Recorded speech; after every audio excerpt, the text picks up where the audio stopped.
It is truly an honor to be able to speak to you about a topic that has been and continues to be a major focus of my work and my life, scholar-practitioner leadership. Before I begin, I would like to first thank Dr. Aubrey Wang for her invitation to present the keynote address at the IDEPEL conference, and all the individuals at St. Joseph's that assisted in making the online conference possible. I would be remiss if I didn't also acknowledge Dr. Ray Horn, my colleague and friend, who has shared this journey with me. The title of my address, Understanding the Ethical Self in Scholar-Practitioner Leadership Beyond the Dualism of Philosophy and Practice. As scholar-practitioner leaders, we live with one foot, figuratively speaking, in two worlds, the world of the practitioner and the world of the scholar. The challenge is to mediate the dualism, as John Dewey noted, and merge the two worlds, bringing symmetry to leadership practice while attending to the educational organization. The connection between these two worlds is the focus of my address. That connection, I believe, is the ethical self, and how each of us, as scholar-practitioner leaders, lead with the highest level of ethical presence, authenticity, and responsibility in our daily lives, both professional and personal. 3 questions frame my thoughts. What is the self? What is the nature of the ethical self? And what is the ethical duty to self of the scholar-practitioner leader? These questions are not so much concerned with what they are in content, but primarily what they are in principle. The nature of scholar-practitioner leadership is complex, merging the self of the practitioner with the self of the scholar. The nature of the self, ethical self, and ethical duty to self are philosophical in nature. The philosophy of self defines the essential qualities that make one person distinct from all others. Herein lies, in part, the complexity of scholar-practitioner leadership, the translation of the philosophical into the practical. Educational leadership, to be a viable profession, must be able to combine its art or practice and science or disciplined inquiry without deprecating either. By its very nature, scholar-practitioner leadership is a merging of art science, practice philosophy. More exactly, scholar-practitioner leadership understands that dualisms that have pitted the philosophical against the practical are reduced or eliminated by recognizing that while professional common sense born out of the practical world of experience is necessary, it is insufficient to understanding the world.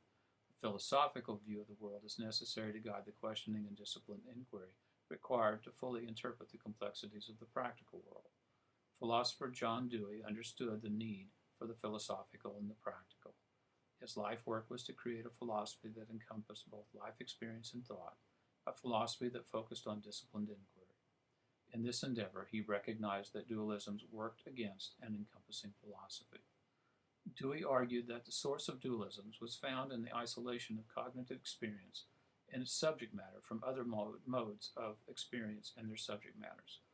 This isolation leading inevitably to disparagement of those experiences which are aesthetic, moral, and practical. The argument I set forth by merging art and science, practitioner and scholar, practice and philosophy, is that the scholar-practitioner has an ethical duty to self in concert with its relationship to other ethical obligations. Although the concept of an ethical duty to self has been explored in philosophical scholarship, less attention has been paid to the role of the ethical duty to self in the work of educational leaders. Scholar-practitioner leadership, by its very concept, is never primarily for the benefit of administrators, teachers, political groups, or economic interest. It is always mainly for the benefit of students, for their education, however that might be conceived. In this sense, the ethical self is concerned with the education of students. There is an ethics of learning and teaching that foregrounds the scholar-practitioner's work as educational leader. Therefore, the end of educational leadership must embody an idea of what education is and the form that idea will take in the students for whom the leadership is responsible. Situating the self of the scholar-practitioner in relationship to the end of educational leadership necessitates that one embody an understanding of the relation of self to itself in terms of its moral agency. The work of forming the ethical self is intensely personal, and without acknowledging the subjective reality of the scholar-practitioner leader and the intersubjective realities of the scholar-practitioner's relationships with others, one cannot fully take into account what it means to engage critically in the work of the ethical self. The ethical self is concerned with authenticity in interpersonal and intrapersonal relationships. The education of students necessarily requires a duty to ethical self on the part of the scholar-practitioner, and at the same time, a duty to the self of others that manifest in leadership practices that are ethical by nature. Such leadership practices must include a notion of how faculty, students, community members, and resources may be motivated, organized, and employed for attaining whatever end in view there is. Equally important, the practices of scholar-practitioner leaders should be simultaneously intellectual and moral. An activity characterized by a blend of human, professional, and civic concerns. A work of cultivating an environment for learning that is humanly fulfilling and socially responsible.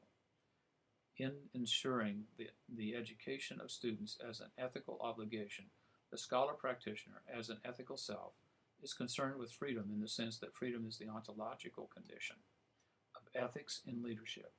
We cannot act as ethical subjects without the possibility of refusal, and ethics is the considered form that freedom takes when it is informed by reflection. 3 questions frame the opening of this discussion. What is the self? What is the nature of the self? And what is the ethical duty to self of the scholar-practitioner leader? Why one question suggests another is explainable partly by logic and partly by experience. That is, some answers suggest other questions in that they logically presuppose them. Some answers suggest other questions because of what experience tells us about those answers.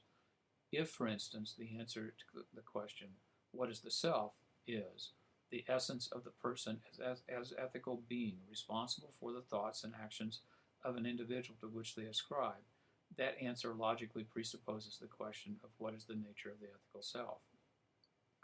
If the answer to the question is the intentional work of a person on itself in order to subject itself to a set of moral recommendations for conduct, this presupposes the question, what is the ethical duty of the self? If the answer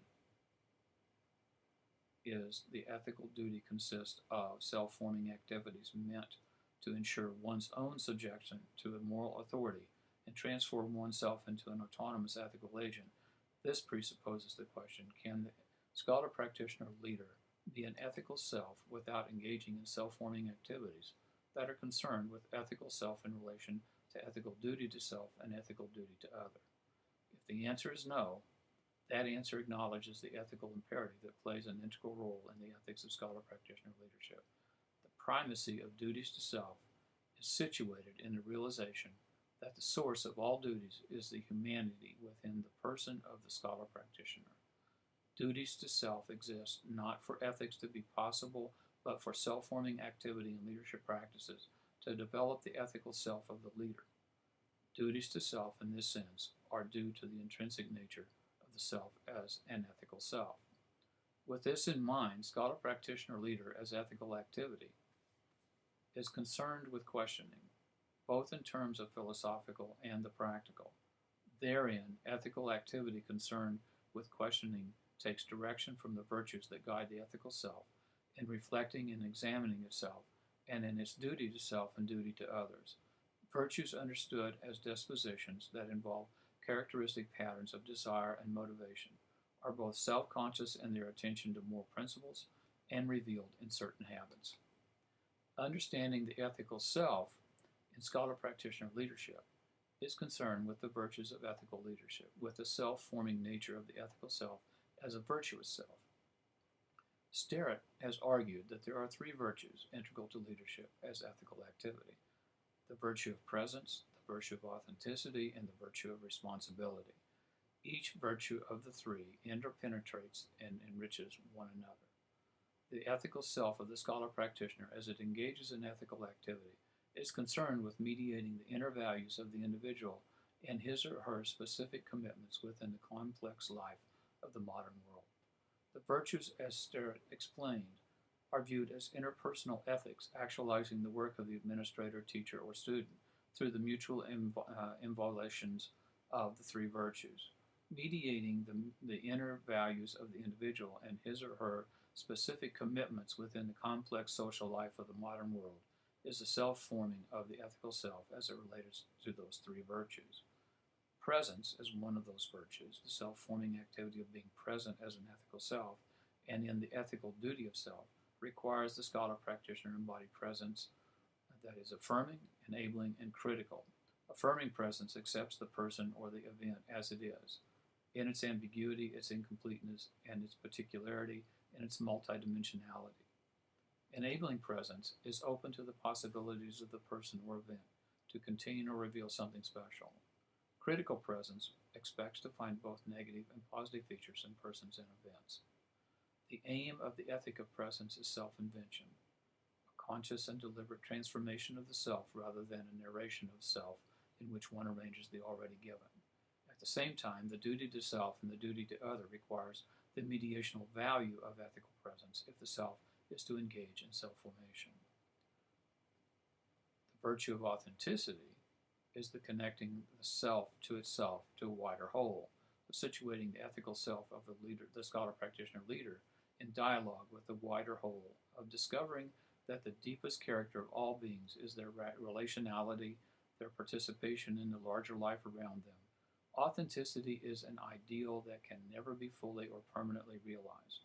As with the virtue of presence, the virtue of authenticity is a dialogical virtue.